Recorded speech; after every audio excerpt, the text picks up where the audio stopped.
ចូលឆ្នាំថ្មីខ្មែរប្រុសស្រីឆាប់រួតរាំងរៀបចំផ្ទាំងចាំទទួលទេវតាឆ្នាំថ្មីអ្នកស្រុកស្រែអ្នកទីក្រុងកំបងអងអីចូលឆ្នាំ3ថ្ងៃយ៉ាងជួបជុំគ្នា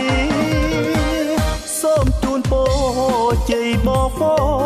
សុខសួស្តីផាត់ឆ្នាំចាំងផ្លាស់ឆ្នាំថ្មីគ្មានភ័យរោគាសូមបានសុខจากพัดตุกตรอกทอนโอเฮียសូមโชคជាយាដល់ជាខេមរាទោះឆ្ងាយចិត្តនៃសមុទ្រផុតជើងមេឃ